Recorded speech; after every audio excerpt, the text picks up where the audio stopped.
All right, ladies and gentlemen, holy fuckarolies. Look, it is stupid o'clock. I've been having problems getting this shit off the ground, and I'm sorry. Look how fucking infinite this regression is. Oh my god. Is that fucking Prince's guitar back there? From when his Telecaster. That like amber colored Telecaster with the leopard pickguard that he threw at the end of While My Guitar Gently Weeps, the Rock and Roll Hall of Fame performance, George Harrison induction. Oh my god. Is that Prince's fucking guitar back there? I always wondered where that landed. At the end of the song, you've seen it. He just chucks it. And you're like, did somebody fucking catch that? You don't see anybody catch it. It just goes. It just, all of a sudden, Prince's guitar is, and all of a sudden, Prince's guitar isn't. And then Prince just jets. He's just like, I just laid down the sickest fucking solo you're ever going to hear, and I'm done. I'm done for the evening. He walks off, and still on stage are like absolute fucking legends. Jeff Lynne, who produced albums for all the fucking Beatles, and like is one of the greatest producers slash musicians ever, ELO finally getting the kind of love they've always deserved.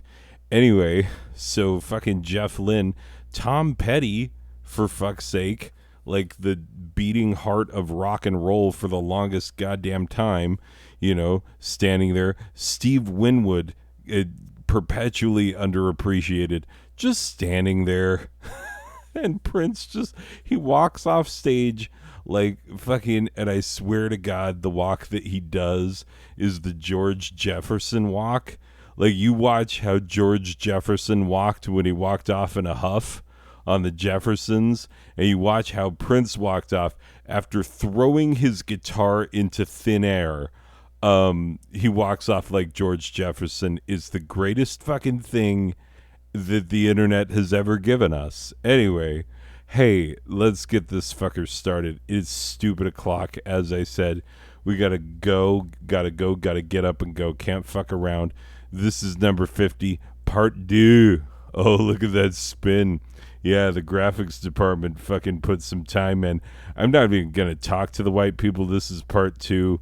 They already know what the fuck they're doing, so, Anyway, it's the Mega Ultra continued of the whatever the fuck. We don't even need to bring Stanley the Manly out. It's just part 2. We're just finally finishing this shit. With your host for now. Yeah, that's right. Because after this, who knows? I'm gonna be honest with you. I'm gonna try new creative things. I'm gonna throw some shit at the wall, see what sticks. I feel like I'm in a good creative place, but I also feel like I'm making a lot of very stupid creative choices. Intentional obscurity, just fucking antagonizing everyone all the time, being a fucking dick, and no one thinks it's funny. You know what I'm saying? Like, no one thinks it's funny. So, yeah, it's going well. That's for goddamn sure. Anyway, so yeah, this is the last time for a fucking while that I'm gonna suit up as Rem Pemberton of the Clemson Pembertons. So fucking enjoy it. Let's go out with a bang. Just kidding. This is a full-on goddamn whimper. Anyway, come on, Rem, play that super fancy theme. No theme is fancier than the original. This has always been the theme song. This has always been the theme. This has always been the theme song. This has always been the theme. Oh my god, we nailed it the first time. Why did we ever fuck around with other shit? I don't know. Probably your fault. Anyway, hey, this week's episode, a continued total cop-out, or a needlessly prolonged look at the funniest slides from each of our 50 episodes. So we pick it up with episode 26. This is the unaired supers version. I started making this, then I realized that I didn't have any good fucking ideas. And you'll see, because this is not a good idea. Oh, for fuck's sake. This motherfucking template. Okay, I swear to Jesus Christ, this is goddamn handholds. But this shit, like, when you bold this font, it looks completely different in the fucking, like, on the screen. And then when you present it, it gets all fat and plump and doesn't fit right. God damn, it looks shitty. Ah, piece of shit. Is probably fucking lucky that none of this shit went, you know? Anyway, real name is Kyler Connor. His powers are taking fat rips. I'm going to take a fat rip my own self. Here we go.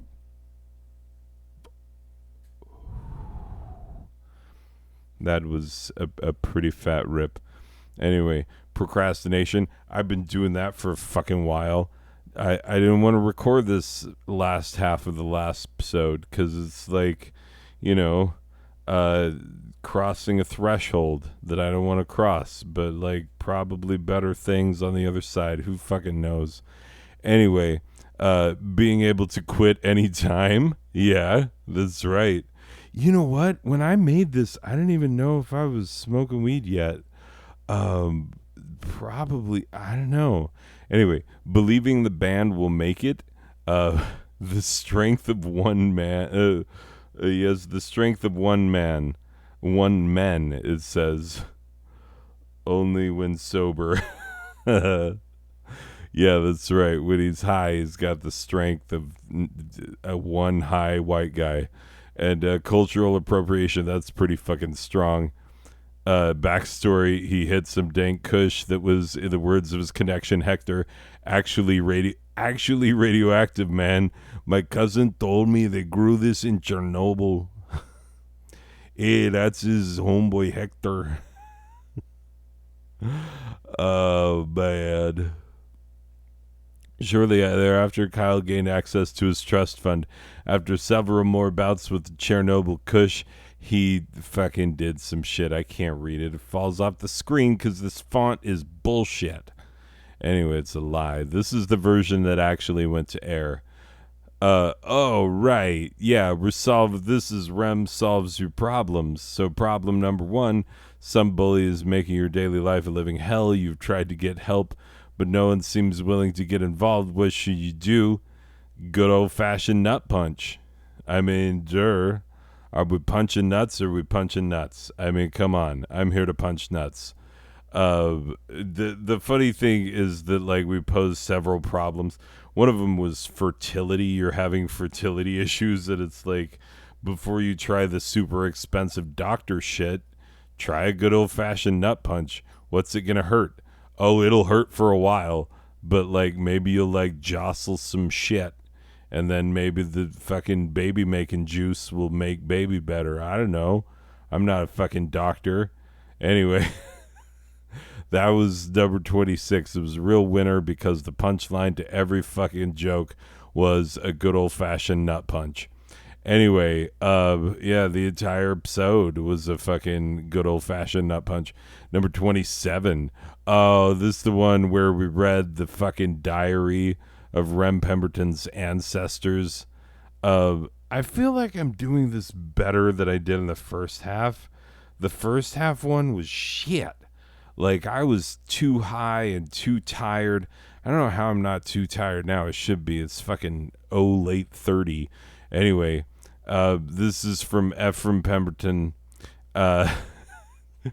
This entire thing is so racist and whatnot, but it's like the heart of it is not racism against Native Americans. I teach predominantly Native Americans, spend most of my days with Native Americans, Like, I'm literally a hop, skip, and a jump from Native American land, like, right up my street. You go 2 houses past where we live, and all of a sudden you are on reservation land, you know? So, like, yeah, I'm right there in the heart of Native American territory. Very close with the natives, have many native students that are great. So, like, obviously the joke is not like, haha, laugh at the natives. No, the joke was like, these fucking asshole white guys come in and they're like, oh, we laid before these natives a feast, the likes of which they had surely not seen in all their days. For the hand of Providence surely had blessed this land. Quit touching my weed, kitty. This is not for you. My cat is behind my monitor and she's like grabbing at my stash, and it's like, kitty, that's not your shit. Anyway, um, okay, for the hand of Providence surely had blessed this land of which we had so recently found bereft of its former inhabitants, and with a modicum of forced labor from the local natives, the land did bring forth all manner of goodly fruits and vegetables. In addition to all these, we needlessly slaughtered many more animals than we could possibly hope to eat. Classic wiping. Now you playing with my macro pad, kitty. I mean, this one's not plugged in. Those are Cherry MX Clears, which are an underrated Switch, but still not a great Switch. Anyway, I mean, just of the Cherry MXs, what do you want to have? Number one, Reds. Number two, probably Clears, honestly. Anyway, then if you're in the mood to piss people off, Blues. Hey, that's a fucking limited run Switch game. Shit, that's the Blood Rain Betrayal Fresh Bites. Just got that in the mail today. I love limited run games because you order the shit and then you forget about it. It's like being stoned. It's like making high purchases all the time. Because, like, you make those high purchases and then you get some shit and you're like, oh my God, I ordered, like, I swear to God, I recently ordered 2 hats. One of them has no brim. It is, like, legitimately a baseball cap, but no brim. It is Yankee with no brim, except it doesn't have a Yankees logo because I'm not a fucking asshole. Um, sorry, Yankees fans. Everybody hates your team. But yeah, it's true. Oh shit, Kitty's gonna start knocking my speakers over and shit. Goddamn kitties. Anyway, and the other one has a flap that folds down, and in the flap that folds down is a working pair of sunglasses sewn into the hat flap on the back of the hat. Front, it looks like regular ball cap. You would never know. And then when I flip it around and fold the flap down, you see some fucking sunglasses that look, in my lovely partner's fucking description of it, post-apocalyptic is what she said. She said I look like I belong in Mad Max, in a roaming band of people like fucking looking for fuel and shit. And things to fuck, you know. So that's where we are. Anyway, high purchase. It's good for you. Anyway, hey, so yeah, modicum of forced labor from the local natives. That's fucking racist shit. But you know what? I have read fucking anthropological journals from the 1700s, and they are racist as fuck. So, or maybe they're from the 1800s. They're from a long ass time ago. I've read some old ass anthropological reports and shit, and god damn, those guys were racist. Anyway, Oh, after glutting ourselves for 3 full days, William Chesterton, being something of a borrachio, and having had more than his share of the rum, inflated one of the now hollow pig carcasses, and began to toss it like a ball. We found this good sport, and were soon throwing the swine flesh. What the fuck? Oh, the cat's like trying to puke in the windowsill. Why are you trying to puke in the windowsill, dingus? Goddamn kitty. Anyway, um, this playful tossing soon gave way to violence, and several natives were killed in the new game we had invented. Yeah, that's right. Football always at the fucking cost of the natives. Anyway, episode 28, nothing to say about it. Oh, heard in the deep south #2. Yeah, this some shit we heard when we was down deep south. Well, pepper my grits and call me Lionel Richie. Imagine seeing you at the combination family reunion / Trump rally. Now let's go support gay marriage and women's rights, because we like to make the God of our parents, but not the true God, who is Emmylou Harris, weep. That's right. We're fucking liberal as shit. Well, hush my mouth with the back end of a beaver tail and call me the Pope of Judaism if it isn't the sum of the bench I was just looking for. Do you have these heels in a men's size 13? I have a drag show and I want to look like Tammy Faye Baker. Now, fuck me in the ass if there is a woman who, in her natural fucking way that she presents to the fucking world, Kitty, I swear to God, if you jump up on my computer, I will end you. Hold up, we're going to pause for a second. And we just saved ourselves from a goddamn kitty catastrophe. Kitty catastrophe would have been a catastrophe born of a kitty's ass. Anyway, fuck you, kitty. Come on, leave my shit alone. Hey, I believe I started off this fucking series, kitties messing with my shit, and I'm going to end it the same way. Anyway, but is there a fucking woman on earth who in her natural state, look, fucking Nicki Minaj, I give you that shit. She looks like a full-on drag queen, like she does. She absolutely 100% does. And look, Lady Gaga, for fuck's sake, like, we was down there in Las Vegas in the MGM casino that has the Lady Gaga collection of the actual shit. It's got the egg she came out of. It's got her fucking lobster hat and shit. Like, if you're a fucking Lady Gaga fan, that's like your fucking, that's where you fucking go. That's your mecca. You pray to that fucking display there in Vegas. Anyway, yeah, everything she wears is full on 100% drag queen. But like, of the women in the world who are the most opposed to drag queenitude, fucking Tammy Faye Baker looks the most like, and she can go by Mesner, I don't give a fuck. Hold up, kid. Okay, this kitty's starting to fucking piss me off, I swear to motherfucking Christ. Anyway, Tammy Faye Baker is a full-on drag queen. And you know, ladies can do drag. She is a full-on fucking drag queen. That is for real. Well, butter my ass and let me be the big spoon this time, Zaddy. There's a Georgia O'Keeffe exhibit downtown, and I want to stare at flowers shaped like things I never want to touch. Sorry, I should say that no more. I love the combination of stereotypical gay and Southern.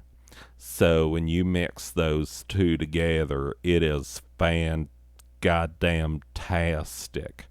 It's like, hey, sailor, I see where you're coming from. Do you want to see where I come from? Shit, I'll show you a good goddamn time, sailor. Anyway, It's my first Fleet Week, but so far I'm enjoying the shit out of it. Anyway, that's some good shit. So butter my ass and let me be the big spoon this time, Zaddy. There's the George O'Keeffe exhibit downtown, and I want to stare at flowers shaped like things I ain't never want to touch. They're shaped like vaginas.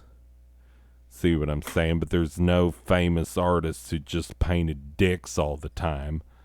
Ain't no George O'Keeffe with fucking, dick flowers just painting the pistils and fucking stamens and shit. Oh God, why is it so bright? Ugh. Hey, this one's heard in the deep north. Yeah, New York. Hey. This one's heard in New York. Yeah.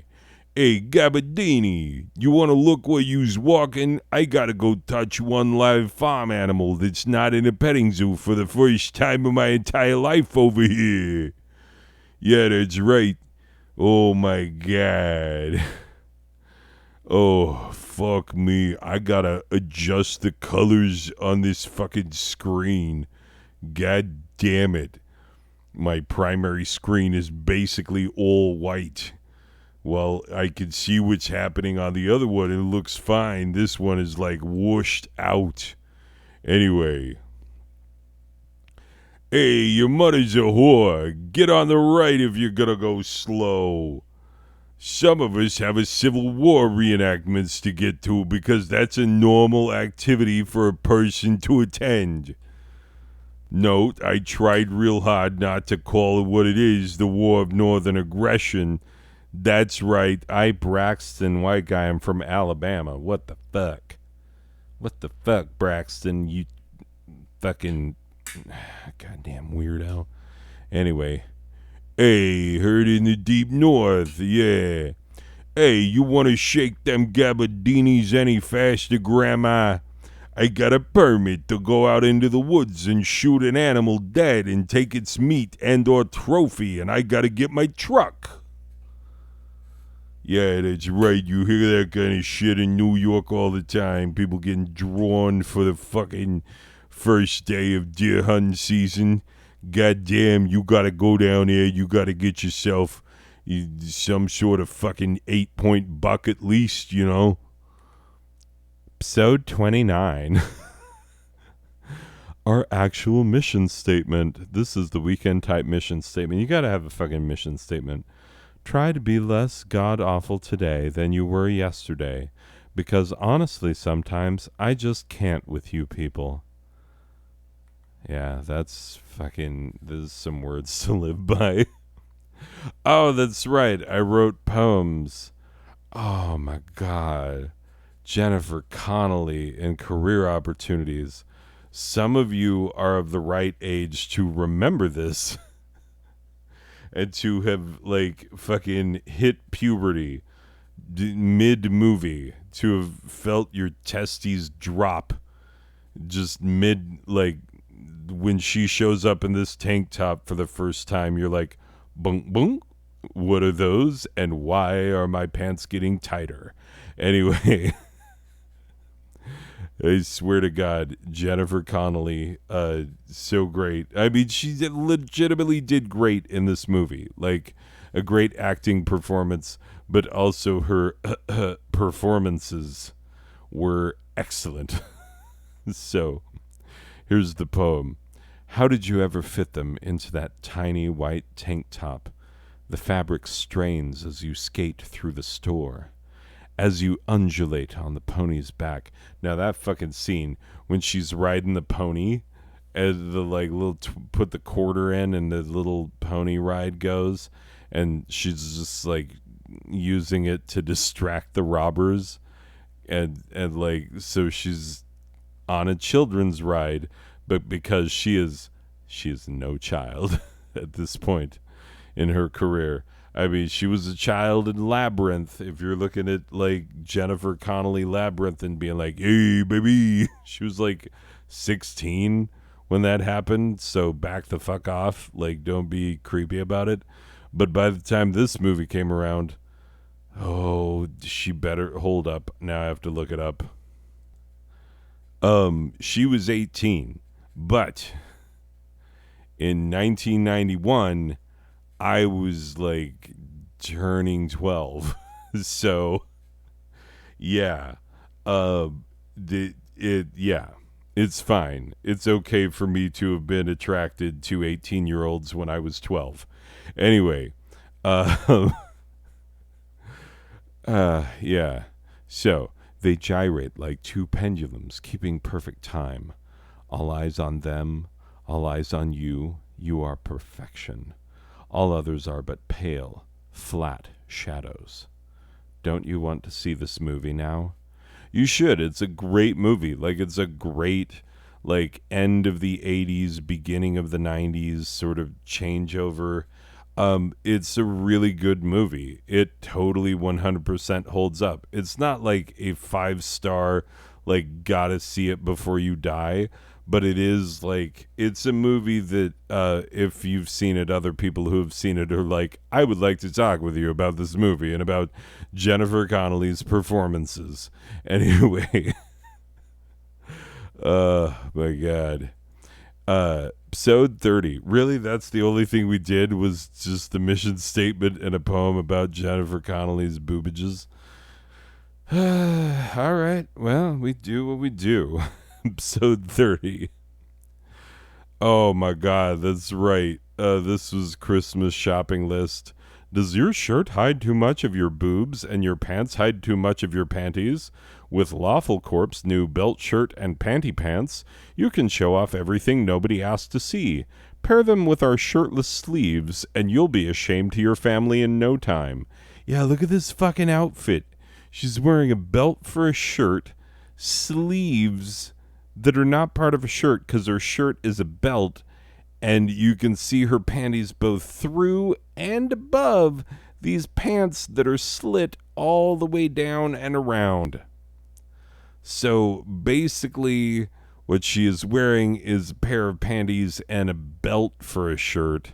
That's the only thing covering, like, keeping her from being indecently exposed is a fucking belt and not the world's biggest pair of underwear. Anyway, confident. She's a confident lady. I'll give her that. Or she's, she might be Thai. I don't know. She has a sort of Thai kind of face. Could be little tuck around to the back. Could be a man, or a trans woman. Obviously, transgender people exist. It's very normal. We all agree. Anyway, God, weird. Oh, don't we all wish we were on the doctor's end of the rectal exam sometimes? Well, now you can be with the exciting new rectal exam sim from Lawful Corp. Yeah, give it to your kids. They want to put fingers in butts. Episode 31. Oh, this was our year-end spectacular. This is 2021 sucks ass. Do you get it? It's a hilarious joke. Look, I'm not telling you anything you didn't already know. 2021 sucked ass. Okay, we're just going to go over some of the shit. Large sections of Western Canada burned as over 130 wildfires, all of which resulted from lightning strikes, swept through the region. Guess they should have swept their forest floors like the good people of Finland, because our fucking dumb fuck of a president, Drumpf, the fucking dumbass who's like, oh, you're gonna sweep the forest floors. Oh my God, what a fucking moron that guy was. He would say shit like that, and then if you called him on it, he would just be like, no, I'm right, and that's why I'm right. And you'd be like, wait, really? You're just declaring it? And he's like, watch me do it with an election, too. And we did watch him do it with an election. He's like, frankly, I did win that election. Like, when I saw his speech that night, I was like, fuck you. We are like earliest 2 days away from knowing who is president. And you fucking, like, what you just said tells me that you are concerned that you're going to lose. So you probably did lose because anything you say is fucking a goddamn lie. What a fucking asshole that guy was. Anyway, July 4th, 2021, America celebrated its independence from tyrants, having ousted its most recent tyrant 6 months prior. That's right. Got political. Sorry. Oh my God, this one is great. Episode 32. The top 13 things we like about women. This graphic took me way too long to make, but I giggled the entire time. Like when I put the shadow on this and saw the little shadow of the nipple, I giggled so fucking much. Yeah, it was just a lot of fun to make this.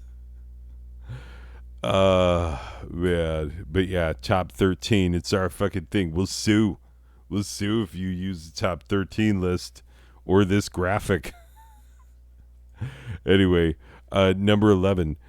We like it that you pretend not to like it when we shout overly sexual things when you're walking in public. It makes us feel like we have to work so much harder to make our sexual shouts more creative. And I'm not sure we'd have that kind of creative energy if you didn't act like you didn't like it. Don't worry, we really know that you like it, and we like that you like it. Oh, so fucked up. But this is quite possibly the funniest thing I've ever written. Damn, girl, can I nickname your booty the patriarchy? Because I want to smash it. That is the most inappropriately feminist pickup line ever. Places on your bodies we would absolutely put our penises if only you'd let us. This list is 100% true, though. Like, there are probably a lot of guys out there who would not want to get caught backing me up on this, but scan their brains. They 100% back me up on this. This inserted into your warm knee pit where you roll it like bread dough. She got a good knee pit, too. Like, I would 100% put it in there and just let her tenderly just roll it around. Into the elastic waistband of your yoga pants. This top part looks warm and snug. Like, it looks like one of those super comfy blankets that's been washed a million times and is, like, super comfy. That's what the elastic part at the top of your yoga pants looks like and feels like. And we are 100% all about that. So, yeah. And I don't want to be a guy who owns yoga pants. So in order for me to feel what this feels like, I gotta have to put my dick into the waistband of your yoga pants. Like, you're just gonna have to be okay with that because it seems like it would feel pretty good. The rest of that list goes on like that. I remember one of them was like draped over your forehead. Which, like, if you could go all the way across a woman's forehead with your dick, which is a considerable amount of dickage, you know, you would feel pretty good to do it. She's just laying there and minding her own business, and then you just whoop. and if she was like, okay, then she's a keeper. Anyway, it's the most misogynistic thing I think I've ever said. But that entire episode was like this back misogynistic, you know, but also poking fun at misogyny. Part the first, this is episode 33, Cryptozoological Beast, bearing unfortunate resemblance to beloved American actor Dwayne Johnson. Terrak the Satyr, Disrak the Centaur. I loved making that one. That one was fucking hilarious. Captain Squanch has got a little birthmark there. Episode 34. Are you in the market for a gently run-over mattress but don't know where to find one? Yeah, I did a commercial, and this was my commercial, and I enjoyed it. Come on down to Slouchy Tony's, where we've got freeway mattresses for every room in your house. Need a place for your in-laws to crash? Show them how you really feel by letting them sleep in comfort and style on the floor of your den in this custom drag queen sized mattress. Drag queen sized mattress. That it makes I enjoy that joke. I don't know if anybody else does. Society telling you not to put a pile of used mattresses in your kitchen? Put society on notice with our buy three get one free sale. Yeah, that's right. Put society on notice. Come see our new showroom under the overpass where the 110 meets the I-90 or the I-10 meets the I-95 and tell them Slouchy Tony sent you. No cops. This is a fun one to make. There was other funny stuff in that episode. Sorry. This is a good one. 35. Oh, yes. Remembering the great men of science. Oswaldo Grenadine. No doubt you will remember Grenadine for his famed Grenadine maneuver, by which one can calm a hysterical woman by slapping her hard across the face and shouting at her to calm down. His maneuver has been curing women of their hysteria since 1907.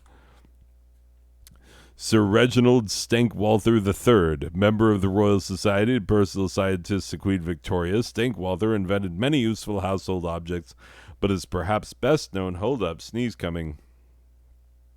I should have said nothing. Sneeze is gone. Perhaps best known for inventing the left-handed dildo shown in censored form here. Sometimes I think I don't censor things enough. But then, nobody fucking watches this, so who's going to report to YouTube about my inappropriate content? Huh? Who? Nobody, that's who. Anyway. Rutland von Hintern.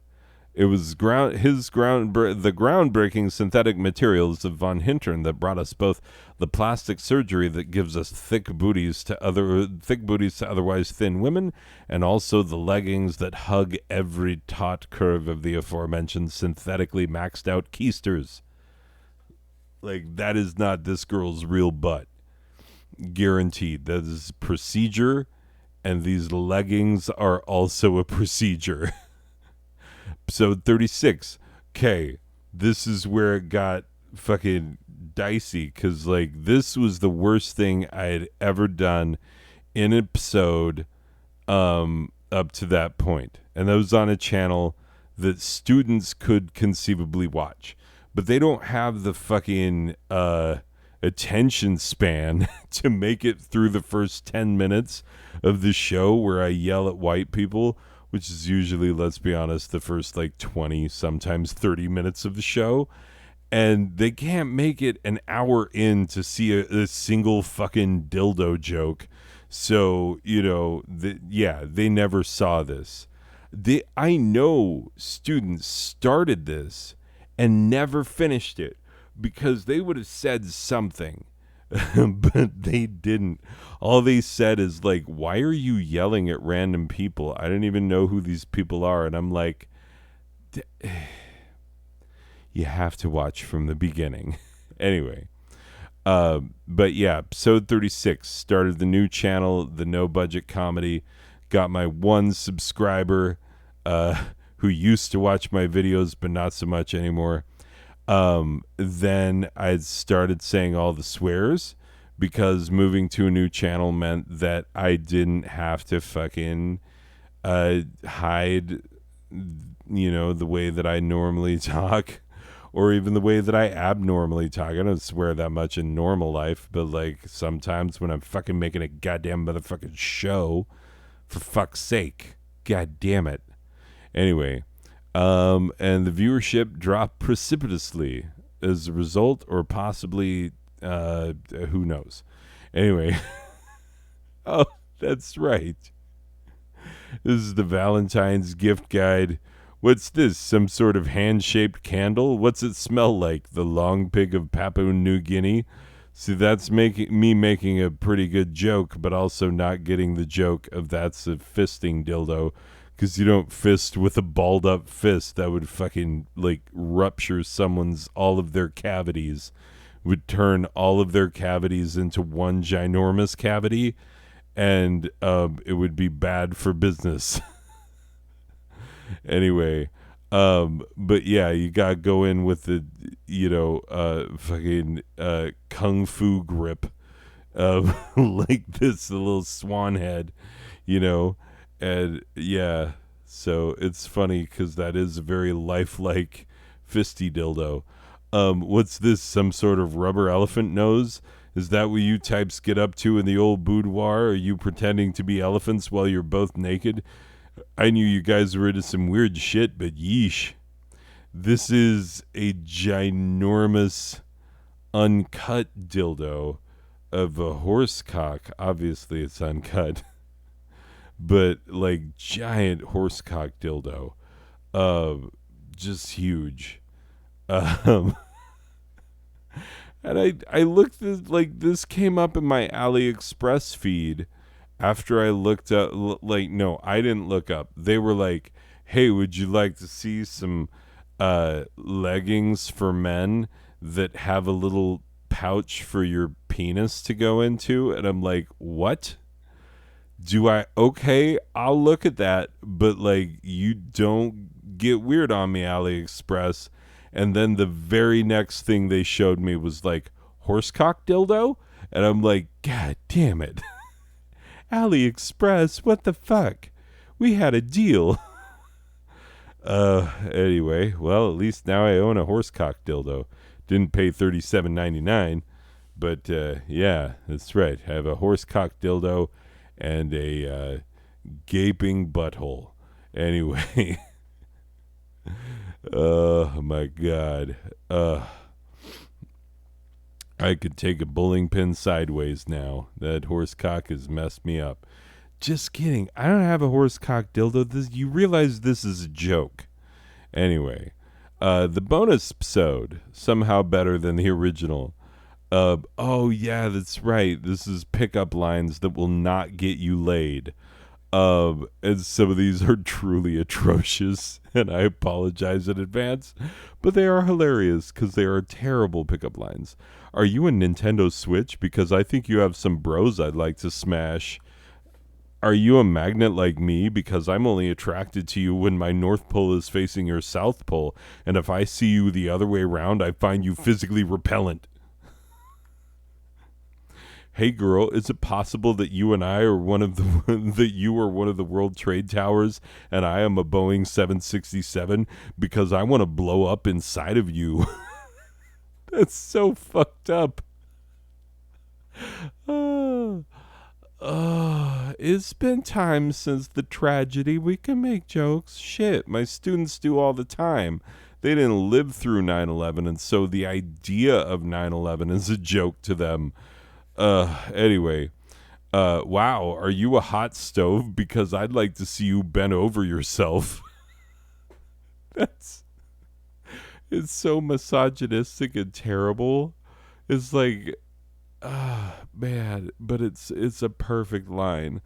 Don't Google image search that. Yeah, probably don't bend over yourself.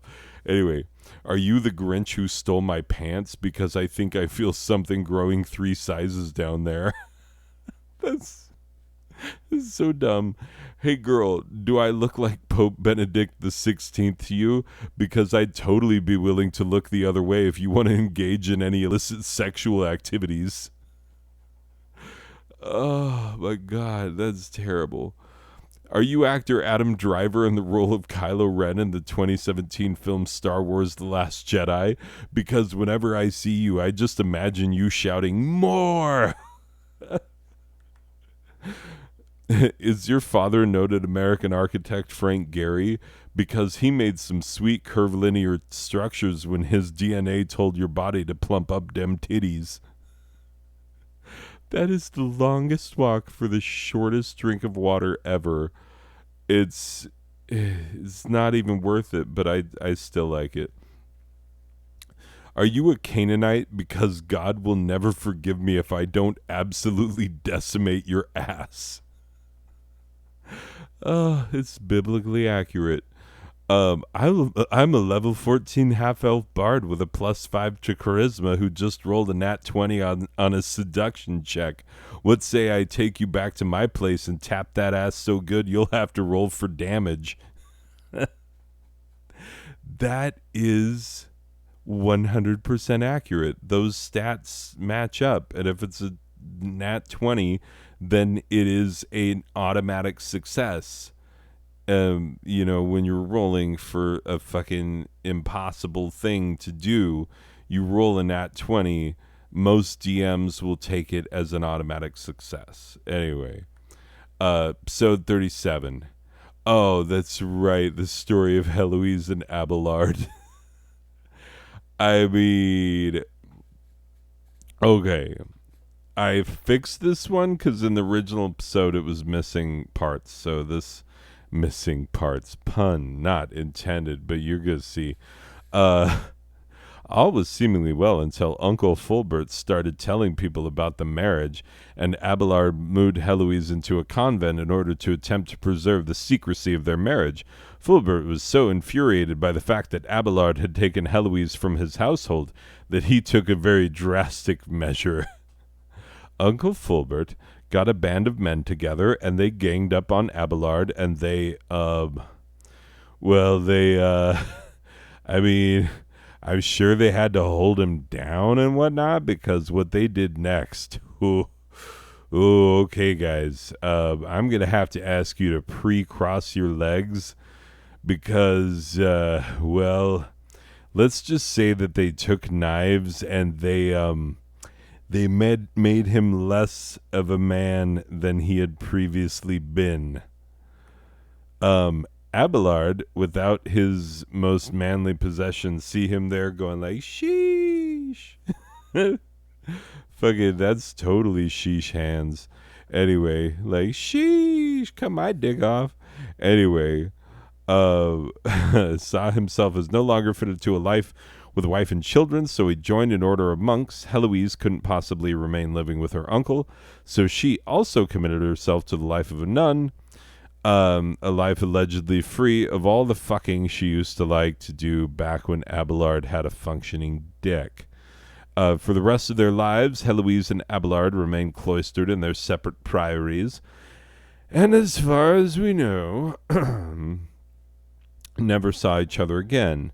Abelard published a work of theology, which resulted in several of his contemporaries labeling him a heretic. Heloise eventually became a high-ranking abbess, which is like becoming a nationally ranked kite flyer in that who gives a fuck? But she was like a brilliant scholar for a woman in that day, you know? So what she could have been was fucking brilliant woman, like breaking all the fucking boundaries, and what she ended up was a fucking bride of Christ who is slightly better than others. Like, who gives a fuck? Your life was a failure ultimately. Cloistered, Heloise and Abelard wrote to each other for many years. Many people think take this as a sign of their continued love, but Abelard renounced their relationship as lustful and wrong in the letters and insisted that they both focus on Jesus H. Christ. After that letter, all their remaining letters are about Jesus and the Bible and shit. So yeah, not as sweet an ending as you'd think. So even if you tell yourself like, oh, they continue to write throughout their lives. No, he fucking said that like ever fucking you was a mistake. Should have never touched you. We were too lustful, and now that I don't have huevos, I can see that because I have significantly less testosterone and sexual urges now seem ridiculous. And the life of a monk somehow seems perfect because, yeah, I don't have a dick to use, so I won't get caught using it. Anyway, then again, what would a 12th century monk write to a 12th century abbess if it wasn't all Jesus shit? Gruel again today. Monsignor Devereux cut a stanky one today during the unused day, and we couldn't breathe well enough to sing. Probably the fucking gruel. Anyway, I miss having a dick and putting it inside you. Yours in Christ, etc. Peter Angry Inch Abelard. Episode 38. I love that letter. That's funny. Oh, yeah. One in the stink. Glutius Maximus, an enterprising young Roman, somehow convinced his friends and neighbors that if they stuck their fingers up his asshole and sniffed them, all their diseases would be cured. Glutius came up with the idea whilst drunk out of his mind and attempting to figure out how to get a good cornholing without having to pay for a plebeian to do it for him.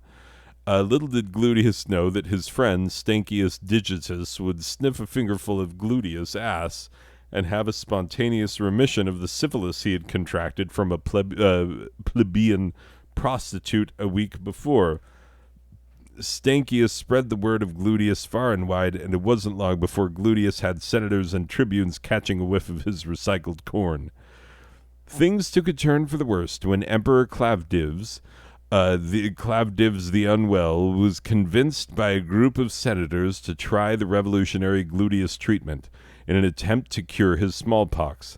Clavdivs, after having 3 of his senator friends show him how to take the treatment, an image now immortalized in marble on the right, went knuckle deep in Glutius's sphincter and, in a dreadful turn of events, dropped fucking dead and landed face first in the massive pile of shit at Glutius's ankles. Glutius was seized, imprisoned, and would have been fed to a lion in front of a bloodthirsty crowd had he not just mainlined smallpox up his asshole, a disease which took him quickly whilst in prison. In memory of his epic upfuckery, the ass muscle was named after him. That's just good writing is all that is. Episode 39, How to Fix Your Child. Oh, that's right, because your child is becoming an alchemist. Fuck. Now that you have come to accept the fact that your child is severely damaged and if left unchecked will likely grow up to become a part of a shadowy cabal that runs our government behind the scenes and keeps Paul Rudd looking young and vibrant, while both Marky Mark and his funky bunch, should say, all of whom are the same age as Paul Rudd, look like shit. I'm sure you want to fix your child like any good Satan-loving parents would. Step 1, blame yourself. That's right. Go ahead and blame yourselves, you bitch-ass parents. The rest of society already does. If it's not your fault that your little brat turned out this way, whose is it? Who was there the whole time the little monster was growing up? Oh, that's right. You were. And if you weren't there enough, that's even worse. Step 2, get them interested in something else. Yes, there is a literal world of things that aren't alchemy. You should try to interest your child in any of them. Stamp collecting, goat porn, collecting goat porn stamps. Use your imagination. Get creative. If they aren't into goats, find out stuff if they like foot stuff. I mean, you never know. Step 3, feed them until they get fat. You've never seen a fat alchemist, have you? Exactly. Step 4, religion. Start collecting ceremonial daggers and use them to casually clean your nails while you drop a mention of what happened to the Johnson kid when he started trying to turn lead into gold. If that doesn't scare them, openly threaten to sacrifice them to a rival god if they don't mend their ways. Step 5, beat they ass. That's right. Maybe try hypnotherapy. Hey, it helped your aunt stop smoking and divorce your uncle and start dating that hypnotherapist. It's worth a shot. Bonus episode titled Weekend Type Affirmations for some fucking reason or another. I don't know. Oh, I got some high thoughts. If I were the scriptwriter on a porn set, I would make the ladies call out some straight up goofy shit while being fucked. They'd be like, "Ooh, yeah, daddy. I want more allowance if you're going to fuck me like this, daddy. Oh, my current allowance has not increased commensurate with inflation." Shit. I was not prepared to do that voice. I need a drink. It is getting light outside. I'm going to get yelled at soon. And I deserve it, for fuck's sake. You're right, kitty. Or, ooh, feels so good. Oh, yeah. That right there, it feels amazing. I can't believe how incredible it feels to be playing the female boss in this scene, because the mainstreaming of the concept of female bosses means that there are little girls out there who will grow up to be actual bosses and won't end up selling their bodies in their 20s so they can spend their 30s regretting it. Wait, why is your dick getting all soft all of a sudden? Can we get another fluff on this guy? Like, that will be written in, the whole part about asking for a fluff, because he will need one at that point. Or this one. Ooh, oh my God. Oh, you hit that spot just right, just like you were right on the money when you said Ric Flair's 1992 Royal Rumble win was suspicious. Oh my God, I've never felt your dick this hard before. That's right. A woman telling a man that he was right with his weird theory about the 1992 Royal Rumble. Actually, that holds up. This is fucking suspicious. No way Ric Flair should have won that. He was barely holding on for like half of the entrances when people came in. Anyway, or this one. Goddamn, how many of these are there? Ooh, yes, that feels so right. Like, you know how wrong it is from a linguistic point of view that the Temerians from the very popular, and yes, I will admit it, personally enjoyable episode, Darmok, would even have such a language, because if you have a language to describe past events, then you already have a language with which you can communicate any thought or concept you may wish to communicate to any other member of the race. Oh, yeah. Well, how wrong that premise for an alien language is how right your dick feels in me right now. And this is officially the deepest dickening I've ever received. It's downright Dickensian. Oh my God. Yeah, that's true. Because if you have a language to describe the events from the past that you are using, the precedent that you're using to describe every other event, then you already have the language that you need to describe shit, and you don't need to use precedent. For fuck's sake, linguistically, it does not hold up. Darmok, great episode. But obviously, Darmok and Jalad at Tanagra.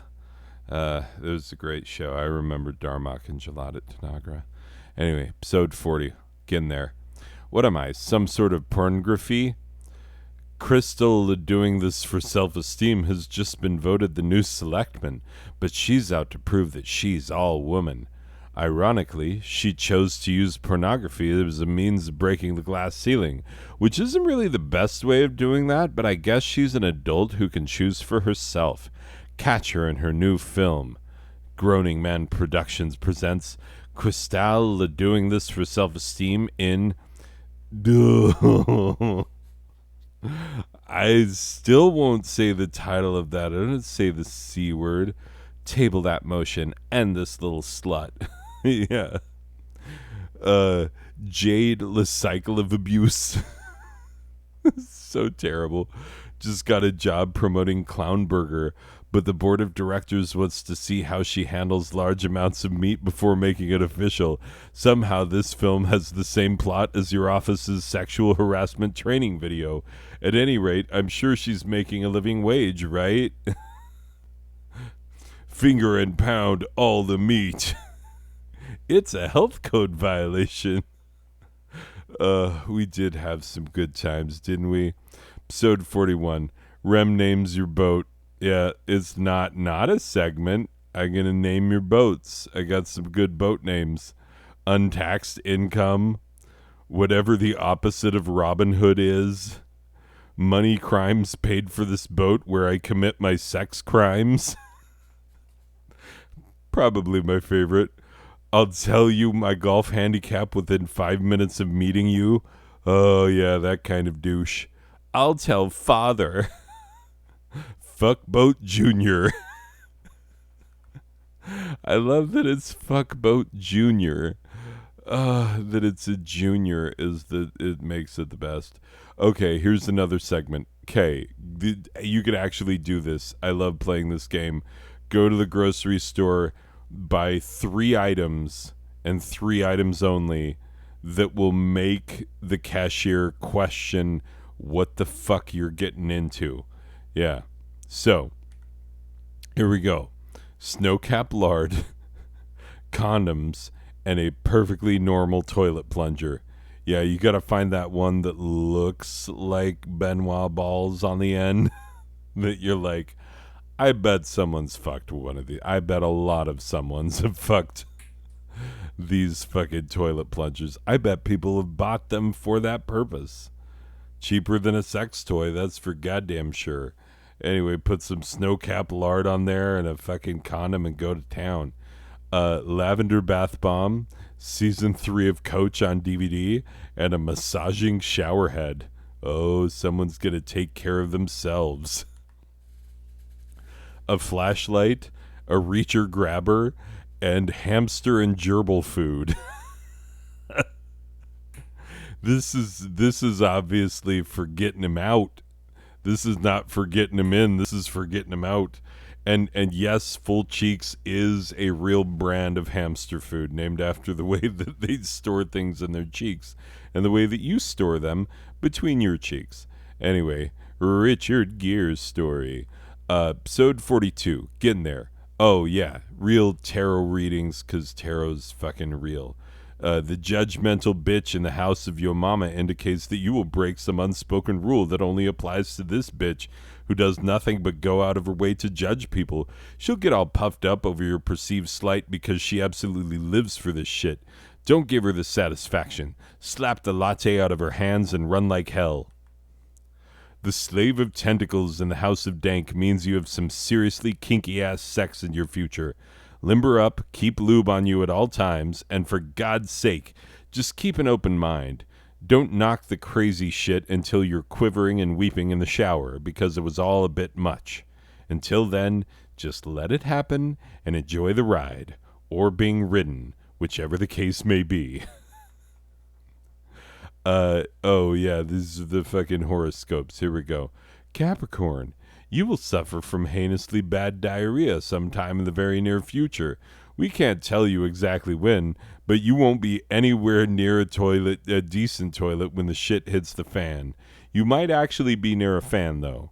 The result will be a frantic tippy-toe dance followed by flop sweat and an ultimate loss of dignity as you settle on the least offensive place to evacuate everything you've eaten in the past month. Scorpio. This is actually for real. This is every Scorpio's fucking horoscope every month because I've known someone who was like, I'm a Scorpio, which is not even a fucking thing because astrology is fake. You dipshit. Go bleed yourself with leeches if you fucking believe in astrology, you fucking moron. Anyway, you will talk yourself into doing some dick-ass piece of shit move, and you will justify treating another human being that way because, quote, you are a Scorpio and you just can't help but react in that way. Have you ever considered the possibility that you're just actual human dog shit? Maybe the species is fine without you, bro. This is fucking truth, sometimes a spit hot truth. Episode 43. Now we read book. Just the thought. We've never seen famed producer and rock drummer Butch Vig and comedian and author John Hodgman in the same place at the same time, have we? That's the same fucking dude. You can't tell me that's not the same fucking dude. Anyway, episode 43 was not great.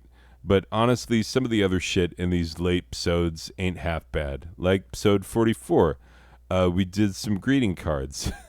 So you fucked without a condom. Congrats on raw dogging it or whatever. We got this gift because we don't think you can financially handle a baby. Get fucked. And when I say get fucked, I'm not wishing you a tender lovemaking session with a caring partner.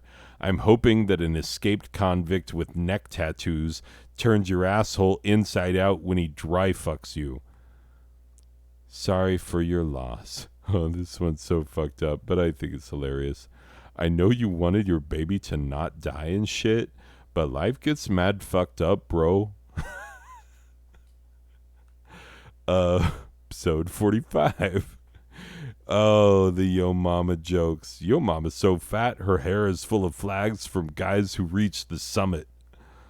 Yo Mama's so fat, her belt size is Kuiper. Yo Mama's so dumb, When she heard rubbers prevented pregnancy, she made your dad fuck her while wearing galoshes. Yo mama's so ugly when she tried to sell her body on the streets, the only money she made was from guys thanking her for inspiring them to go home to their wives. Yo mama's so ugly she once went to a nude beach and changed everybody's mind. Yo mama's so fat, brave men spelunk in her asshole. And when I say spelunk, I don't mean it in the eat out voraciously sense. I mean it in the put on headlamps and take in a bag of rope, carabiners, ascenders, descenders, and chalk sense. Yo mama's so dumb she tried to make money by taking bets on Schrodinger's cat and wound up losing money to everybody. Yo mama's so dumb she tried to counter 1E4 with Grob's attack. Oh, that's fucking, you dumb. That's basically game over. Episode 46. In 2120, yes, looking into the future. After realizing that ordinary governmental systems are doing them no favors, humans will intentionally subject themselves to a new government, the Planetary Council of Doom. As it will be seen, supervillains make better leaders than politicians. The Planetary Council of Doom will usher in a century of peace and prosperity on Earth, and will absolutely everything will improve as a result. In 2124, in order to combat the growing suicide pact epidemic, the Planetary Council of Doom makes medical marijuana not only legal but mandatory. Everyone calms the fuck down, and for some reason nobody can remember what the word Republican, which only appears in history books, is even fucking referring to. Warning. 2 of the most fucked up jokes I've ever written are in the next few slides from episode 46. They are pretty fucked up, and they're pretty funny. These are offensive get on my level memes that don't really get the concept. I take my antidepressants with a 12 gauge. Get on my level. I sent a DNA sample to 23andMe, and the results said I was supposed to be an abortion. Get on my level. I'm such a pedophile, I only rape pregnant women. Get on my level. That one. That is so fucked up. It is funny. It's a funny joke. It's just a joke. I've never raped anybody, and I wouldn't. But it's funny. You probably think this dog is fucking cute, don't you? This dog wrote the code for the very first internet pop-up ads. This dog invented pineapple on pizza. This dog thinks he could use the N-word because he says one of his best friends is a black lab. This dog's toothpaste tube always looks like this shit. This dog invented unfrosted Pop-Tarts. This dog was the last person to see Jeffrey Epstein alive, if you know what I mean. Oh my god, that's fucked up. Episode 48, almost there. Inappropriate euphemistic terms for abortion. Oh, that's right, because they're taking away women's rights and we're making jokes. Number 1, dropping a skip card on that baby. Number 2, celebrating your baby's unbirthday. Number 4, sending the baby straight to heaven to live in eternal bliss with God without ever having to deal with all the bullshit and disappointment that comes from being alive. Wait, that sounds awesome. Why the fuck wasn't I aborted? I mean, seriously, if God loved us, he would have had us all aborted. Number 7, sending the goalie to the bench on a delayed penalty. I'm not going to explain this one again. That is fucking hilarious. Like, you could pause the video and read the explanation, but I'm telling you, that is a fucking apt comparison, and it's funny as shit. The unfucking. Tidying up your womb. And my personal favorite, I kid you not. So I'm really not pregnant anymore? I kid you not. Yeah, that's right. And this is the last one, because obviously episode 50 is the fucking last one. Anyway, Victorian Zeotrope porn star number 4, Colonel Dixworth Cornpole. Anita Biggin to ride. Amos Tash ride. Archibald P. Nazacha, Harold Balzac, Herman Giswet. You gotta know some, like, words for that one to make sense. Jack Myrod, Sid on a Me. Anyway, there's some good ones. Episode 50. Oh, show's over. That's right. How could I do one from episode 50? This, first of all, this one sucked ass. And second of all, like, I gotta go to bed. I'm gonna be in trouble. It's light outside, for fuck's sake. The sun's up and shit. No closure. This program was made possible by the Igneous and Gertrude Boatcomer Foundation. Promotional considerations provided by Ralph Morgan's Exorcising the Snakes, the Lonely Hustler Brewers Guild, Grandpapa True Rules, Full Small Brewers Rules. I'm just trying to get through fast. The one and only True Guy. This program is his ancestors refer. Remember his ancestors were also higher. Theme song by the editor. Presentation and also a subsidiary of the Lawful Asset Holdings Incorporated. A branch of the the Blaine Group. And communism, not a death suckers, do the thing and fucking for this fucking guy. Anyway, ladies and gentlemen, hey, it's been 50 episodes, and now it's time for me to do some other shit. I've been writing poetry and, like, actual non-comedic poetry, and I think it's turning out well. And also, like, I've been writing plays, and I, like, have ideas for books, so, like, I have some writing I want to do. And also, like, I just want to get into, like, shorter comedic shit that you can actually enjoy. So I have ideas about how to do that, and we'll see. Anyway, that's it for this one, ladies and gentlemen. I will see you in the next one. Okay. Bye.